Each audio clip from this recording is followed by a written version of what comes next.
Hi guys, welcome to another episode of the I Measure You Research Review. This week I have the pleasure of being joined by Judd Kalkhoven. Judd, how you doing?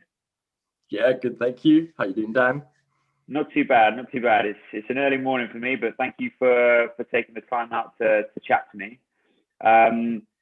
Judd, I'll dive straight in. Can you tell us a little bit more about who you are, what you do, and where you came from?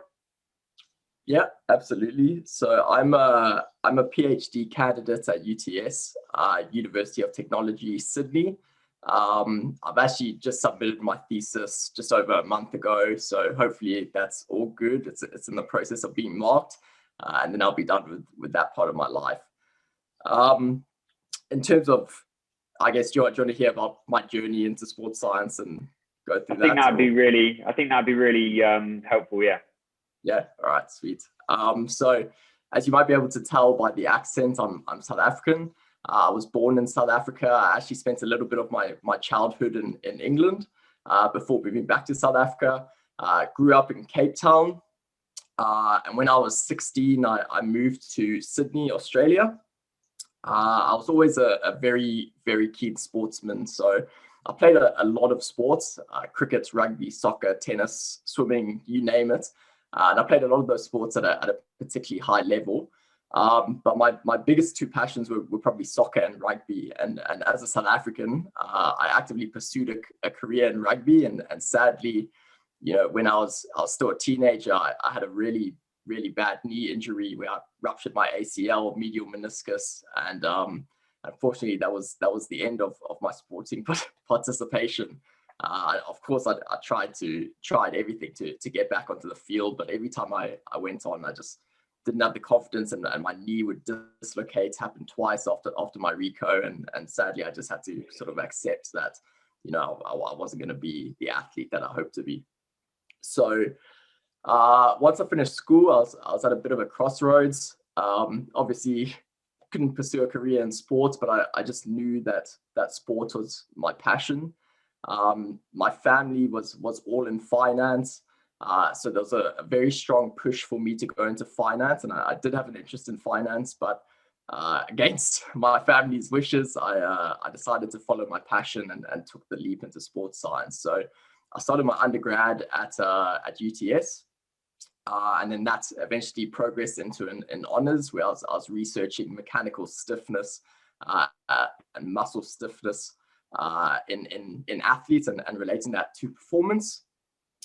From that evolved into a PhD at UTS, where really my interest areas lay in mechanical stiffness, so muscle tendon stiffness, and that really evolved into, I guess, muscle tendon and tissue engineering, where most of my sort of research interests lie. A lot of my applied research that I'm hoping to release relatively soon is to do with muscle architecture and muscle stiffness in elite athletes.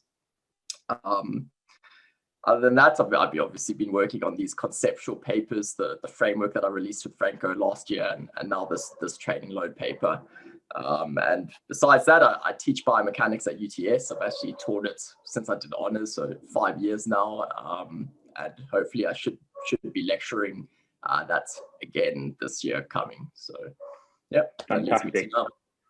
Perfect. Well, before we dive into your most recent publications, I'm really keen to go over that in a little bit more detail. I've got a few follow-up questions if possible. The first relating to your planned career in elite sport, and then the change over into studying various elements of sports science and engineering and so on and so forth.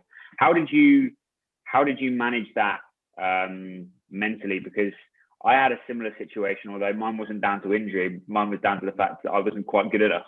So I probably wasn't either, to be honest. but it's a good excuse. Thinking that your career is going to be as an elite sportsman, but having that taken away from you, how did you deal with that? Was it quite an easy switch into kind of just studying sports science? Yeah, it's It's a good question. To be honest, I would be lying if I said I handled it well.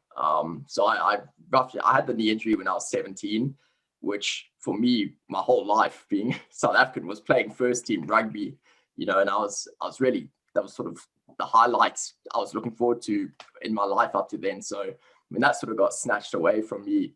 Yeah, I didn't take it particularly well.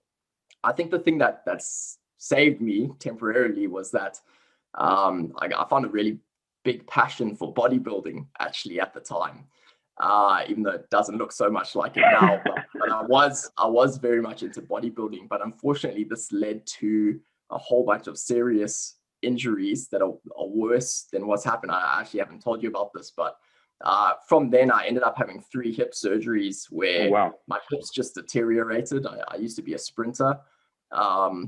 So I had 3 hip surgeries, and then when I was recovering from my 3rd hip surgery, a steel frame tipped over from behind me in a gym and crushed both my feet. So I had double Liz Franks on both feet, and I think I had 23 fractures across both my feet. I had to get screws put in through all my metatarsals, and this was all during my studies. So I've actually had a really hectic ride with injuries. I think, to be honest, like, how have I coped with it? It's been very, very tough psychologically, but my coping mechanism has really been pushing myself into academia. If I'm honest, I read papers constantly. I'm constantly writing new ideas, new concepts, and I think for me that's very much the coping mechanism that I use. To I figured, okay, I've got all these problems, right? I'm just going to try and convert this into being as productive as I possibly could, and I thought that was the most useful way to approach this problem. So yeah, it was tough. Like I think injuries, especially when athletes are young and they get potential careers or even just to be able to play with your mates, you get that taken away from you. It's really, really tough. Yeah. And in terms of the PhD, you mentioned you submitted a month ago. When are you expecting to find out whether you've done it, whether you've been successful? To be honest, I don't know. It says I think it can be anywhere up to 6 months. I've been told by my supervisor it usually takes between 2 and 3 months. So it could be within the next couple of weeks, but it could be 4 months from now. I actually don't know. Well, fingers crossed it's sooner than the 4 months. But we'll dive into some of your most recent work, and I'm sorry for dragging up some bad memories there. No, it's fine. I figured you asked the question, so you got the answer. I don't think you knew what was coming, but let's talk more about your most recent publication. So training load and injury, causal pathways and future directions. That's obviously moved away from the topic of your PhD and your previous research background, so to speak. How and why did that come about? Yeah, that's a good question. Why have I sort of moved into writing papers on training load? So there's I guess the progression of this, what actually happened was I was reading a lot into muscle mechanics and into sarcomere dynamics and really understanding muscle injury, but at the microscopic level, right? So what happened is Franco Impellizzeri, if people know Franco, he joined UTS a couple years ago. And what happened was one day I was in the gym and he was in the gym and he was asking me about my research, and I was explaining, all of this information I'd learned about muscle mechanics and muscle injury. And he said to me, like, geez, Judd, you know an awful lot about this topic. Can you put a framework together for injury? And then went on explaining about how there's no framework for injury and all these problems with training load, and it's because we don't have a framework. So I said, okay, give me a couple of days. I'll put something together, and then you can look at it and be like, okay, this is rubbish or this is great, and we can build on it. So worked on something, brought it to him the next day, and he went, you can't do a framework in one day. And he took a look at it and he was like, yeah, this is really good. Like it obviously it wasn't the finished article from the start. Like it wasn't like that, but I think he saw it and was like, I think there's a lot of potential in this. So obviously over a number of months, we refined it and made a paper out of it and did that. And that led to the creation of the conceptual framework for injury that I published in JSAMS. Then when it went to training load, how I actually ended up writing this training load paper was that I was sitting in a presentation that Franco was doing on the acute to chronic workload ratio. And he was explaining, these issues with using a ratio and these mathematical problems with it. And I was sitting there, and I was not familiar with training load at all at this point. And I was thinking, like, yes, this is interesting. Like, I like what he's talking about, but what's the input data? Like, what do you actually use? So after the presentation, I spoke to him and I said, what is the input data? And he's like, well, you can use anything, right? You can use RPE, you can use GPS, you can use whatever you want. And immediately, like, major alarm bells went through my head, and I was like, no, like, this can't be possible. So I said to Franco, I was like, listen, I know all the stuff with the maths is the ratio is interesting, but I think the conceptual foundations, just from like a mechanistic perspective, actually makes no sense. And he said, can you write a paper? So I said, okay, let me write a paper. So I put the first draft of this paper together, gave it to him, and he went, like, brilliant, let's work on this. So that's really how this paper came about and how I really sort of moved into training load. So yeah, Franco just sort of took a research interest in what I was doing and wanted to draw on the skills I had learned to translate it into training load and sort of push me in that direction, which I'm very grateful for. But yeah, that's how it came about. That must have been a bit of a surreal experience, like training in the gym with Franco and Pellizzeri next to you and talking about training load.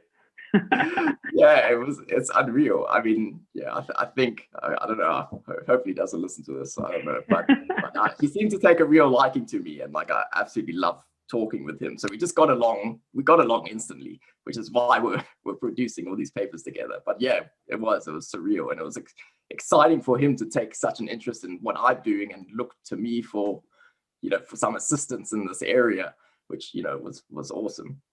Yeah, no, fantastic. Well, you certainly picked an on-point topic. Training loads, obviously, training load and injury more specifically is a huge topic of discussion at this moment of time. A lot of research going on, a lot of conflicting kind of thoughts of how the two are interrelated. I must say, having read your paper, I think you do a really excellent job of presenting a pretty complex topic, complex information in a very easy to understand manner. And as you know, I think Franco's done some great work, but sometimes even as a sports scientist myself, I have an issue kind of interpreting all of the statistics. So it's good to read a paper like bang. Oh, I was saying to you when we first talked before this that I don't know half the time what's going on either. They are such technical reads, like the simulations and stuff. Like, I totally get what you're saying. Well, it's obviously a massive topic, but it would be great to dive in a little bit on your overriding thoughts on training load and injury, and maybe start to unpick a few of the concepts out of the paper. Yep. Okay. Where do you think? Where do you want to start? Well, I think let's start with the fundamental concept that you tried to build, and if we can talk a little bit about kind of fatigue-related injuries, mechanical, and the kind of role of mechanical load, and we can move on from there. Yeah, absolutely. So I guess what I was really trying to do with this paper is bring people back to the fundamentals of injury, right? Which is really the application of mechanical load to a tissue. And I think for overuse or gradual onset injuries, this is particularly relevant concept. And in the paper, I outlined the mechanical load response pathway. And this is really the pathway as to which gradual onset injuries develop, right? So the key sort of concept here, and I'll give an example because I think it's probably easier this way, but let's look at a stress fracture of the tibia in runners, right? How does that end up presenting? And the answer is that you get repetitive mechanical loads, right? Every time you take a step, every time a muscle contracts and pulls on that tibia, right? You're applying force to the tibia, it's getting stressed, it's experiencing strain, damage accumulates, right? And eventually it's going to develop micro cracks, right? And you've got some stress fractures. So what I was trying to do with this paper is really outline this pathway and then relate the current metrics that are being used in sports science to essentially show, and this might be a bit brutal, but to show how far off the mark these measurements are, these metrics are from actually being able to capture this, right? Yep. I think a good way to illustrate this is if you've got a GPS unit on your back, and say you're a rugby player or a soccer player, just as an experiment, right? If you stand on the spot and you just bust into a couple massive side steps, jump, land on the ground, pretend you just get tackled, roll around, jump up, whatever, what have you actually quantified with that GPS unit, right? You don't know any tissue characteristics, you don't know any mechanical loading, you're not able to estimate damage. I mean, these metrics don't even attempt to estimate the damage. So what are they actually doing, right? You're not measuring anything that's relevant to the injury, essentially. Like it's, I think when we talk about training load, right? Training load is a very generic term that just encompasses anything that we consider to be load, right? And I don't really like the term that much because I think it makes things sound a lot more important than they are. So when I think of GPS units, I think this is capturing spatio-temporal load, right? And spatio-temporal load is not relevant to the onset of an injury except through very unreliable relationships with mechanical loading, right? Or potentially fatigue, which we will talk about a little bit later. Essentially that's sort of outlining the basics of that pathway. So, I mean, if we talk about a gradual onset injury, do you mind just going over the main kind of components of? I mean, I know you touched on it a little bit there, but what are the main components of a gradual onset injury, and how does that compare to some of the I guess the psychosociological or psychophysiological effects, of like an acute impact injury, let's say. Okay, let's talk about gradual onset injuries in more detail, right? So to just sort of allude to some of the complexity of this. So the two main things that I really identified in regards to mechanical loading is the forces that a tissue experiences and the number of loading cycles. You can think of that as force repetition that structure or tissue experiences, right? Now, when people talk about cumulative load, that's really the terms I like to think in. I like to think of cumulative mechanical load, right? Where you've got the forces and the number of loading cycles of the force, right? Now, as I outlined in the paper, none of the metrics we use capture that effectively. But that's not even, I mean, that is a major problem. But there's another step here that adds to this complexity. And the step here is that you cannot use cumulative load as a proxy of the damage that you experienced, right? And the reason being is that there's a nonlinear relationship between the load magnitude experienced, right, and the damage that presents. So what I mean by that, and I'll give you an example, is if I get a hammer and I hit it against a wall. So let's say I do two 50 Newton taps, right? So my cumulative load is 100 Newtons, right? Yep. In another scenario, I'll do 100 1 Newton taps, right? So my cumulative load is 100. So in both cases, I've got 100 cumulative load. The first scenario will cause substantially more damage, right, to the wall than the second scenario. And this is a very big effect. So I think we mentioned this in the paper, but a 10% reduction in the stress experience, right, will increase the number of load cycles to failure by over 100%, right? So because of this, you actually cannot even use cumulative load to estimate the damage. You actually have to apply a cumulative damage estimation method in order to estimate the cumulative damage. Now, this is also problematic. And the reason it's problematic is that if we're trying to estimate the force already has error, and that estimation method is going to have error, and the error begins to compound very, very rapidly, right? Can you still hear me? Sorry, it says internet connection. You dropped out just a second there, but I've got you now. Yeah, did you hear everything I said? Do you need me to go over everything? The majority. If you could just repeat the last 20 seconds. The 20 seconds. Yeah. I was going into something quite technical there. That's a bad time to drop out. So I was talking about cumulative load and cumulative damage. I was talking about the problem with error, right? So if we have to estimate the cumulative forces, the forces experienced by a tissue, there's going to be a certain level of error in that, right? Then we apply a cumulative damage estimation method, and there's going to be a certain level of error in that, right? And the problem is that error begins to propagate very, very rapidly. And a perfect example of this is Emily Matijevic and Carl Zillick's paper, where what they did was they used multiple wearable sensors, so accelerometers, pressure insoles, biomechanics, machine learning, to try and do a targeted estimate of the forces experienced by the tibia, right? Their first method had I think a 9.9% error when trying to estimate the forces experienced by the tibia, it's an amazing achievement to get something that good. But the problem is that when you apply a cumulative damage estimation method, the error when trying to estimate the damage went to like 108%, or it went over 100%, right? So even with highly targeted approaches with multiple sensors, the error when trying to estimate cumulative damage was over 100%, right? So imagine what the error in a GPS unit would be. I mean, we're talking hundreds of percent. It's like, it's the equivalent to, say you go into a gym and you do a bench press and you bench press 120 kilos, right? And your coach gets the reading and it's like, great lift, Dan.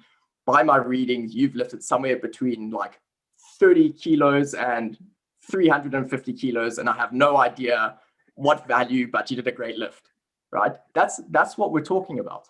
And the problem with this, I mean, it's obvious that there's a big problem with it, but when you act on training load data to pull a player out of training or match or reduce their load or whatever, there's a very significant consequence to that. And that's that you're restricting the player's playing time, right? So to have something with such high error to make these decisions, whereby the decision actually very much negatively impacts the athlete, is a big problem, right? So essentially, I wanted to outline all of this in the paper, just to show really clearly, step by step, how far off the mark the current approach is, and why in training load we have been getting so many crazy relationships where they're contradictory in directions and all over the place and inconsistent, and this is a major contributor to that. Now, this pathway that I just explained is really the crux of gradual onset injuries, right? For me, this is the way we solve gradual onset injuries. If we can accurately estimate the damage, right? If we can achieve something that has a decent accuracy in estimating the damage, this means that we can make those decisions that, okay, there's a certain threshold of damage that we're willing to accept. And as an athlete approaches that, we can be like, okay, this athlete's at too much risk. A few examples where I think this would be great is in marathon runners, looking at tibial stress fractures, maybe basketball players and tibial stress fractures, cricketers in the spine with fast bowlers. There's a lot of areas where I think this approach is going to have, massive potential in providing something really, really valuable if we can solve the problem, right? I think seeing the literature coming out now, I think I'm believing that it's possible. I think this can be achieved. It's just how we achieve it exactly, I don't know. We have to see. But that leads as a nice segue into the next question, I guess, because we have a lot of technology available in elite sports. I mean, GPS is probably the most widely used.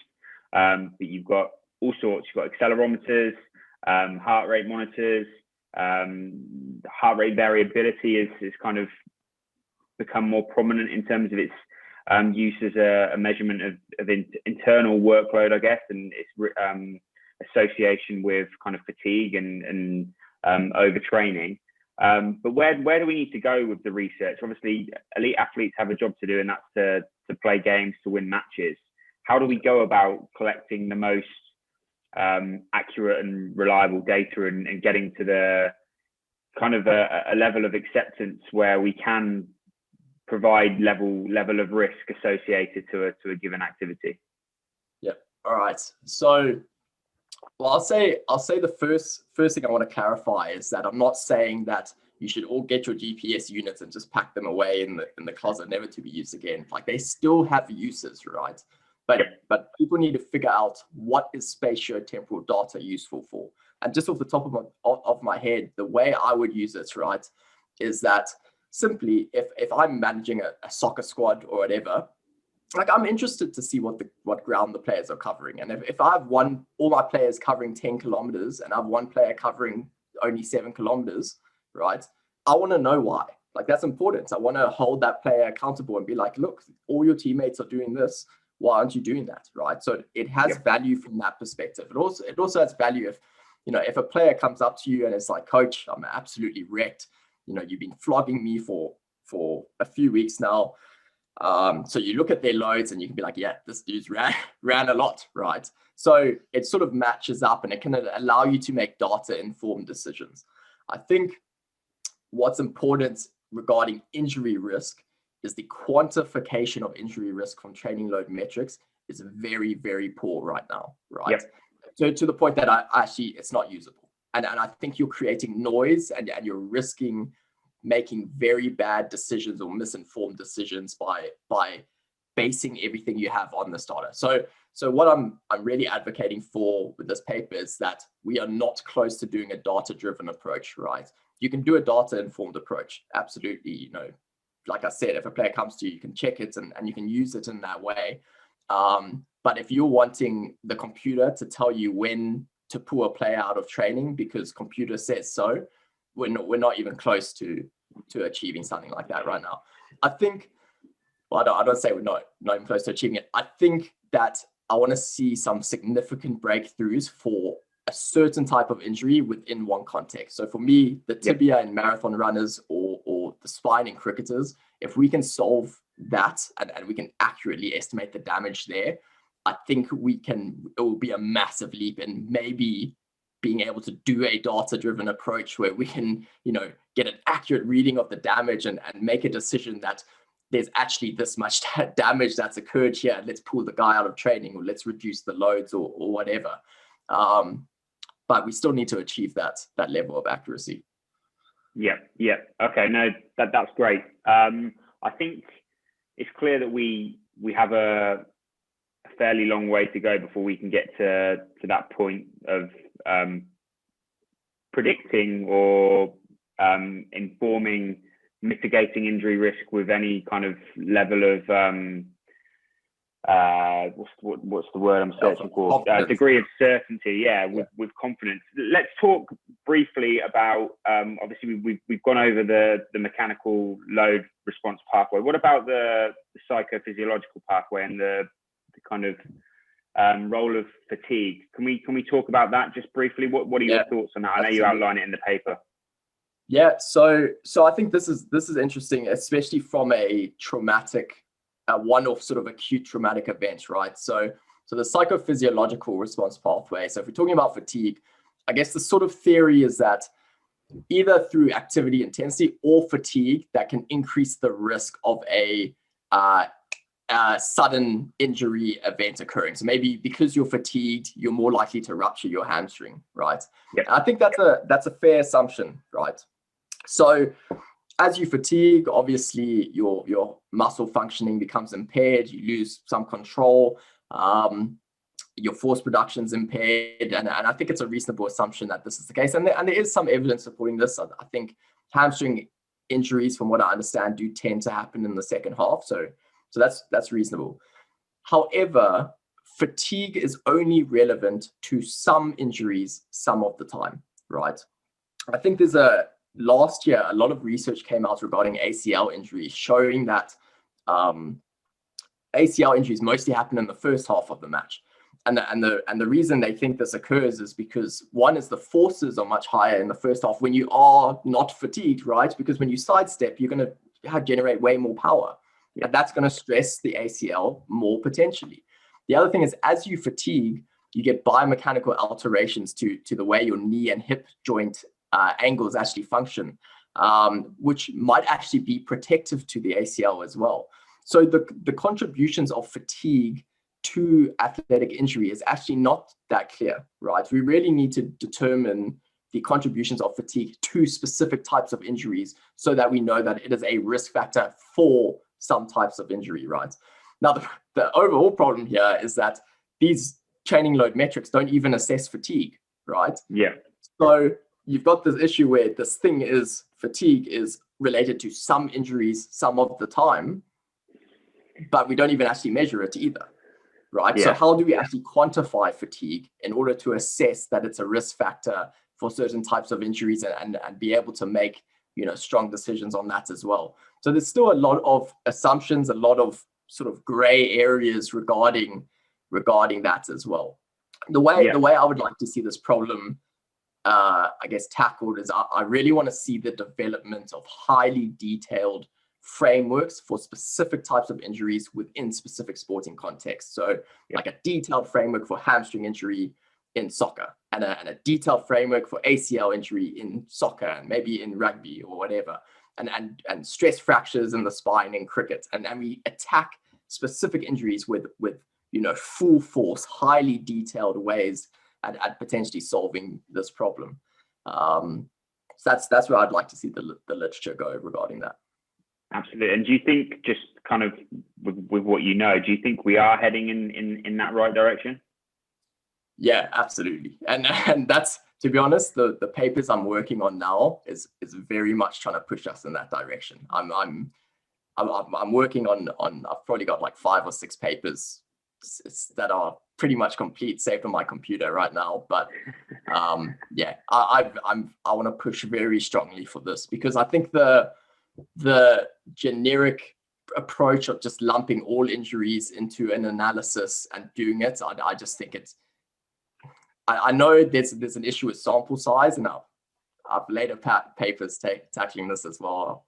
I won't get too much into it now, but I just think that specific injuries mostly have their own unique mechanisms and their own causal pathways that need to be addressed. And I don't think we can just lump injuries and have a generic metric that just assesses risk for all injuries. Like it just doesn't work like that. Well, again, that acts as a nice segue potentially into this last point. So, I mean, you address the acute to chronic workload ratio in your paper. Clearly, ACWR has its flaws, but let's be honest. Over the last 10, 15 years, a lot of research has been put out onto acute to chronic workload ratio. PhDs have been built from this one kind of concept alone. Why do you think it hasn't been questioned more seriously until the last? I don't know if you can hear me. Oh, I've got you back. Have you got me? Sorry, Dan, I lost you there. I'm back. Have you got me back? Sorry, you said a lot of PhDs and research have been based on the ACWR. Why? Yeah. And then you froze. I think the main question I wanted to ask you is, why do you not think that acute to chronic workload ratio hasn't been questioned more seriously? Why have the limitations not been addressed more seriously until the last couple of years? What do you feel about that? It's an interesting question, because my answer is I don't actually know why no one has really challenged it the way I have or we have with this paper. Because when it's speaking to a lot of biomechanists, they know a lot of the stuff that I discuss in the paper. I don't really know why it hasn't been challenged. One thing I would like to say, though, regarding all the research that has been produce on the topic, because I do have sympathy for people that have done research in this area and they've put their faith in this metric, thinking, this is good research. And the only thing I can say is that anything that's being researched needs to be conceptually scrutinized, unbelievably rigorously, right? And that should be the first thing that occurs. In the context of all the literature we have, engineering literature, tissue engineering literature, this should have been scrutinized before it really just spread everywhere. And the problem is, the cost of that is that this metric has come out that just actually has no conceptual basis to it that could work in any possible way, really. Like it's really based on sort of like gray mantras that are sort of said amongst people that there's no real quantification for, and doesn't really have quantifiable meaning in like a strict scientific sense. So yeah, I don't know why. I don't know why it hasn't been challenged per se. I mean, it's been challenged in other ways. It's been challenged in terms of the use of a ratio and mathematical coupling, but no one's really sort of attacked the conceptual merits of the underlying theory that sort of governs it. Yeah, no, agreed. And I think, it's important for me to clarify that it's not necessarily a bad research per se, and I don't want it to come across as me suggesting that it's a waste of time. I just think I have very similar views to you, in the sense that it needed to be conceptually challenged right at the beginning, rather than having a whole host of papers and research delivered on the use of this ratio. And like you said it at the start of the chat, the input data can be whatever you like, right? And that just doesn't really sit well with. I mean, I hope it didn't come across so brutal, because I know it does sound brutal what I said. I think the point I'm trying to make is that before something gets over 100 papers researched on it, like, someone needs to conceptually scrutinize, the hell out of it, really. And why this wasn't done, I don't really know. So yeah, I don't know. I'm conscious about coming across as quite rude or whatever. I don't want it to come across that way. But it is an important message that anything that you're testing really needs to be conceptually scrutinized. Otherwise, you're risking maybe your research study not being as strong as you hope it would be.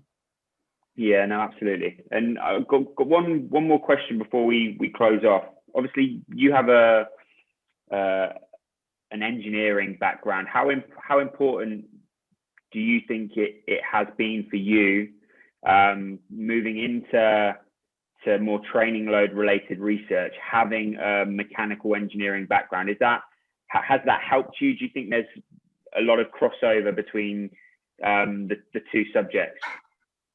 Yeah, I mean, massively. I mean, it's not that it's more that all the literature I read is mechanical engineering, but I haven't done a mechanical engineering degree. It's just, for me, I realized in my head that was where the value was at, and I really sort of dived into engineering. So I am, in my own way, I'm studying engineering, but not formally. Yeah, absolutely. I think that helped massively, and I think that's why conceptually it didn't get scrutinized so rigorously, because maybe a lot of people in the training load area don't have the engineering understanding to really conceptually scrutinize it, where a lot of the biomedical engineers probably don't even know what it is. Like they probably don't even know what's happening in the training load world, potentially.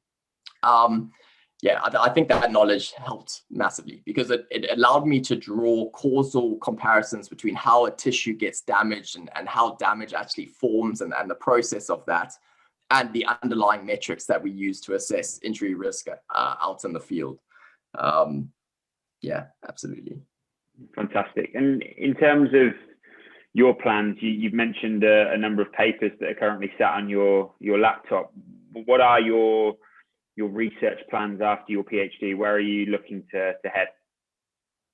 Yeah, good question. I've got a number of things I want to work on. So I'm busy working on a two-part, I think it's 11,000 word strategy for injury. I've actually sent the first draft of that to Franco and my other supervisor from my PhD, Mark, a week or so ago. I don't know if either of them have read it yet, but yeah, I'm going to keep quite tight-lipped on it. It's a very, very thoroughly outlined strategy that I think can solve a lot of the problems we are seeing in injury-related research at the moment. Other than that, I'm working on a conceptual model for how the hamstrings function while sprinting. I would love to do, I want to do research trying to estimate cumulative damage in the spine or in the tibia, probably the spine in cricket fast bowlers. That's something that really interests me as well. Other than that, I need to get my applied research out, which hopefully I can get that out soon. I'm sitting on a couple of applied research papers on muscle architecture and muscle stiffness. So Franco said to me that he's banning me from releasing any conceptual papers until I get my applied research out. So that's sort of the aim. I need to get that done, and then I can publish more papers. Yeah, no, fantastic. Well, keep up the great work. And like I say, your training load and injury publication, it resonated a lot with me, and it was really, really easy to read. And I felt like I came away from reading it with a lot greater understanding of the pathway. So thank you very much for that. Before we go, do you mind if we talk about the ACWR a little bit more? Just because I feel like I've sort of had a little bash at it, but didn't actually elaborate on some of the issues with it. I just want to clarify that. Otherwise, I think people might say, yeah, but you didn't say anything's wrong with it. You just sort of said it's wrong. Sure. So you kind of touched on this though, but the input metrics for me was the obvious problem that stood out dramatically, right? Whereby you can use anything you want, which immediately does not make sense. Right, like all the different metrics, RPE, GPS, they tell us completely different things. Like you can't just interchange them.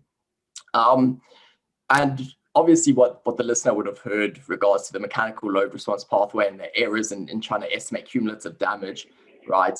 There's no way that we can analyze any of this data in a way that we can make accurate decisions regarding gradual onset injuries. Right. So immediately all gradual onset injuries are ruled out from being accessible with this metric. Right. I mean, the error when estimating damage, not even that it doesn't even attempt to estimate damage, but it would be hundreds of percent. It would be way off. Like it's not usable.